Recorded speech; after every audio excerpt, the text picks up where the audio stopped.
the first thing that kind of attracts me to these modular. I mean, yes, it's unheard of.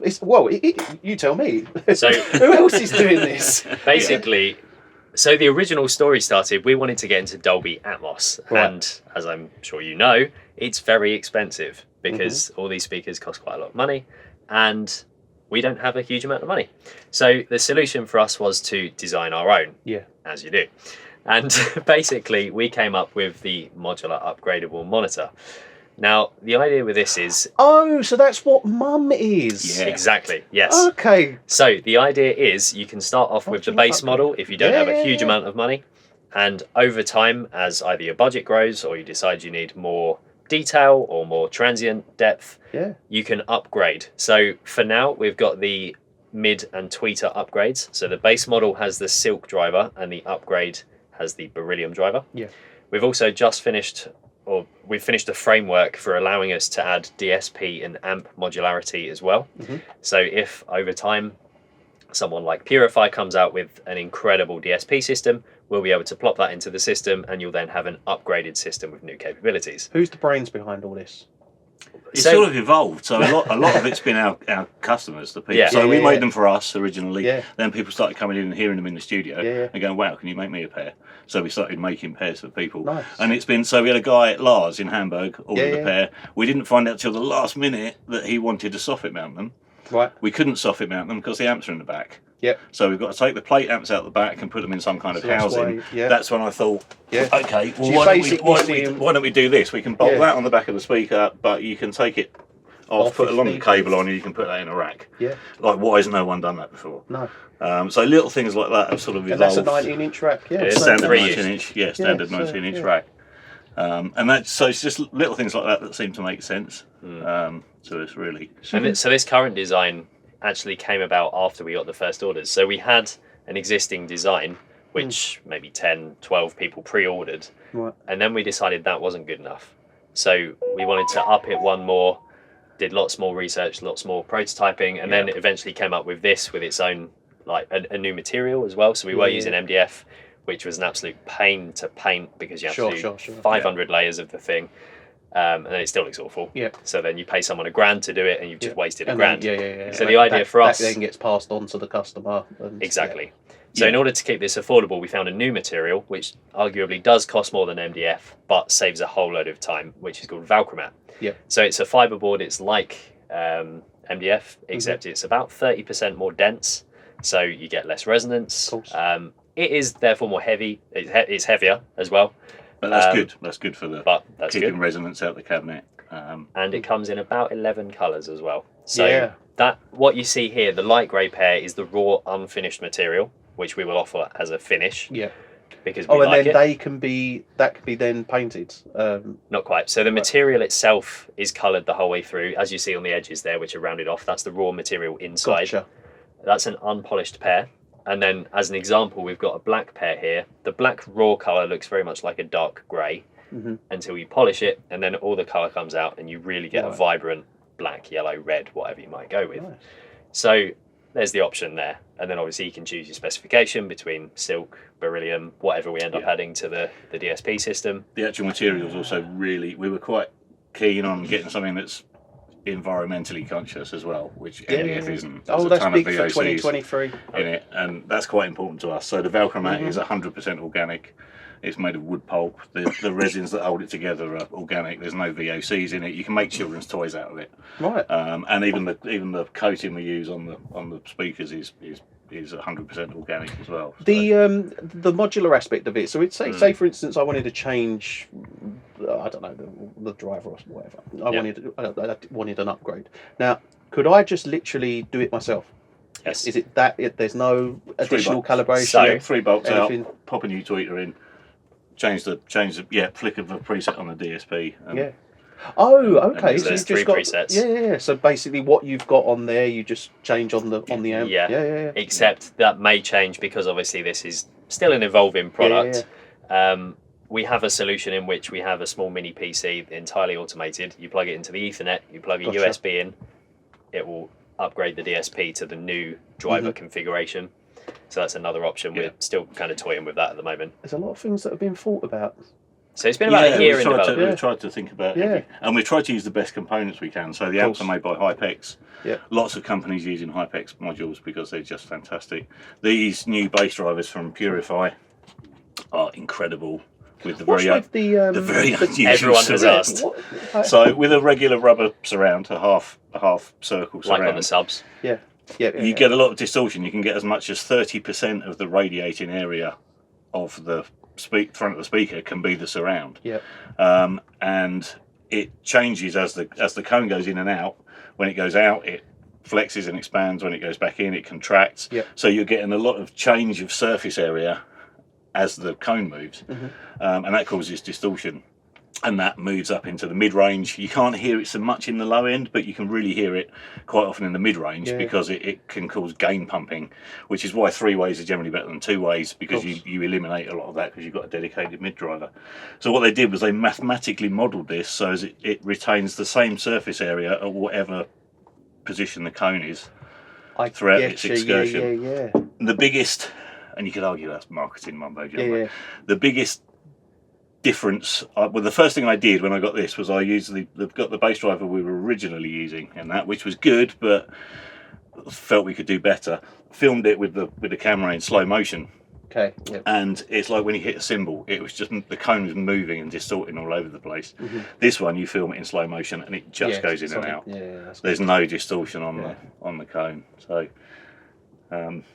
so that explains that. It kind of looks like you've dropped the, or someone's kicked in your bass driver. What's that all about? I like that look. It takes some getting used to. I didn't at first. I thought it looked like a pair of old tights or something. Like when you do your fan belt. But it does grow on you, and it's a very distinctive very unique look as well. So you got the remote as well, and obviously turn everything off on that. There's a number of functions on that. So obviously on off, and you can also pick your presets. And there's internal amp volume. Don't know whether anyone uses that, but the option's there. And you can switch your inputs. So the LED OLED screen on the front tells you what you're doing. So if you do that, it tells you on, off, which input you're using, blah, blah, blah.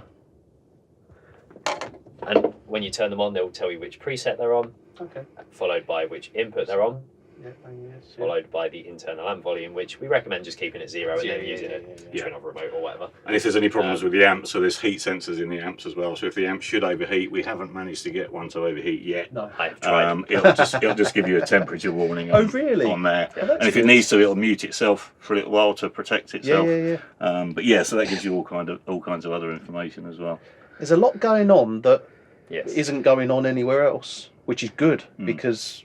Well, that's the thing. We looked at the speaker design from a studio engineer's perspective in that if I was using a pair of speakers, what would we want? Well, that's the thing, is you're coming from mastering engineers backgrounds where you're building what you actually want and what you want as mastering engineers, which is great. Whereas speaker manufacturers are building it from a sales perspective. Because, I mean, the original design for this was to build it for us because we didn't intend on selling it. But it was just people heard it and wanted a pair. But again, for us, even the sales perspective, it's like, well, why don't we make what people want? Yeah, but it's I think it's every kind of engineer's dream. Build your own speaker.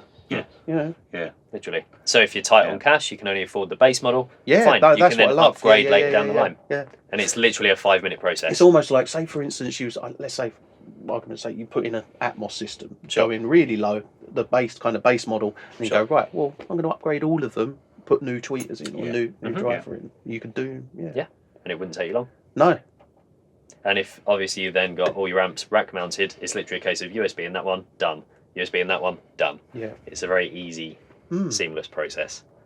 It's different. It is different, but we like different. That's what we like. We like different. I can walk around here at Tileyard and go to all the different speaker shows and look at everyone's speakers, and they're speakers. But what? What's the differentiating thing? They all sound good these days. So that's a speaker. So the other thing we tried to differentiate on as well is price. That's a big thing. We're confident that a pair of speakers like that from really any other manufacturer would be at least £12,000 to £15,000, because you've got distribution and retail and margins, and so we've cut that out. So we can sell those. Well, those for $5,000 and those for $6,500. That's good. Because we sell direct. Yeah. So there's no added percentage. So you sell directly via what website and just directly via website, email. Yeah. So an order comes in, we make the speakers in-house in our studio, just up the road in Essex. Nice. And then ship from there. Anything in the UK we've been personally delivering because it means that we get the opportunity to hear them in other people's studios, which was really key during the early stages of the kind of design. And they're arriving as intended. Exactly. Yeah, and we can help set them up. So one guy had a 60 hertz, huge 60 hertz boost at the listening position in the room. So we just notched out 60 hertz on the amp, and it just opened everything up. Oh, so you There's a built-in can EQ. do that? Yeah, built-in you can do EQ that on the built-in. amp. Right. Okay. That's good. So there's a lot of possibilities with this. And obviously, because it's modular, if someone releases a Superman DSP, you can pop it in. Lots of people have asked what that's for. Yes. So there's two. We might offer. We haven't finalised it yet. We might offer a ported version, so you'll be able to replace that with a port kit. Yeah. That means you've got a ported speaker. But the main thing that's for is that you can swap that with the tweeter, and then you can lay the speaker on its side. So if you want to put it on a meter bridge on a desk, or if you need to get it out of the way of a screen, if you just need them a bit lower, you can put them on their side. Do you know what? That's something only a mastering engineer would think of. Yeah. it's like no one's thinking of that. No one's taking that into account. And then obviously, because we're always trying to think of new things as well, we've currently got the new baby version, the M.U.M 6. Are they modular as well? Yep, so you can swap out the tweeter between Silk and Beryllium. Yep, so that's got a Beryllium in at the moment, and that's your Silk. Yeah. So this one's still in development, but it's very close. It sounds good. We're just working out a few bits. And the Beryllium's better? Yes. That's the better one? So theoretically, yes, you get more detail, more transient depth, but some people tend to prefer the sound of Silks. It's personal taste. In terms of the amp on that one, is that external or? Yes. So the idea is it's basically the same as this. It is the same amp, a 3-channel amp, because you get channel 1 treble, channel 2 bass. You've got a third channel then free for a sub if you need one. Okay, so if you don't need it, just unplug it in. Yeah. And then when you upgrade to a M.U.M 8, if you want to upgrade, you've already got an amp. Wait, could you? No, you couldn't. Well, yeah. If you, let's say you went to them, and you had them, you could take the tweeter. Yes. Would you sell the cabinets on their own and just be like, we want to look after our customers basically. So if they, again, if someone wants a custom one-off design where they haven't got that, or we can done that. We can do it. Yeah, we had John who wanted a hi-fi pair, and he wanted the tweeter in the mid-range in the middle. Because it looked better for his hi-fi setup, and he wanted a warm-up veneer. So to appease the wife mainly. So we did that. Because that is the problem with sticking a big pair of speakers in the front room when they're, let's say, black. Is the wife. Something nicer for the living room, maybe. So we've done a pair to him for hi-fi use. Nice. But so it is the same amp between models, and if you decide to upgrade, you don't pay for the amp because you got one. So you just pay for the new cabinet with drivers in, and then we give you the new DSP profile. You've then got a 3-way speaker. That's really, really clever. So and modularity is key. You've got the sub as well. Yes, so that's still a work in progress. Okay, so here we've got a 2x12. Yeah, 2x12. We also have a 1x12. We're working on potentially 1 and 2x8. I think an 8-inch depending sub. on the demand. So an 8-inch floor stander, because lots of people in a small studio, they need stands. So it's we want to make the sub the stand. That seems to be the sensible thing to do. So we'll probably do an 8-inch version for the 2-way, which will be floor standing height. So when you put that on top of the sub, that will be the right height for the listening position. So there'll probably be an 8, a single 12, and a double 12. I think will be, but that's kind of work in progress at the moment. But so what we use day to day is this light grey top end pair. That's a fully spec'd out kit. That's Mark's mastering kit, and then these ones I use in my room until we can grab some more Beryllium drivers for myself and stick them in. So we're really happy with how they're sounding. We've got loads of customers that are very, very happy. The feedback from the users getting amazing has been really feedback, good. And they've helped us get it better as well. Absolutely. It's like what I was saying to you earlier about putting the VU meters in. You can change the thing. I mean, that is we can look at a way to do that. I mean, there's a lot of potential in what those can do. Even showing your own logo in the bottom of them. Yeah. That's appealing, you know, because I'm taking pictures of a lot of my speakers, for instance, and if my logo's on them, it's a watermark. Yeah, we can put an Audio Animals logo on that, no problem, and yeah. Really good. Right. And it's all made just down the road in Essex. Everything's done in-house. Nice. So we're going to have to pop round sometime. Yeah, please do. Definitely. Yeah. Yes, for sure. We're not far from you then. Nice.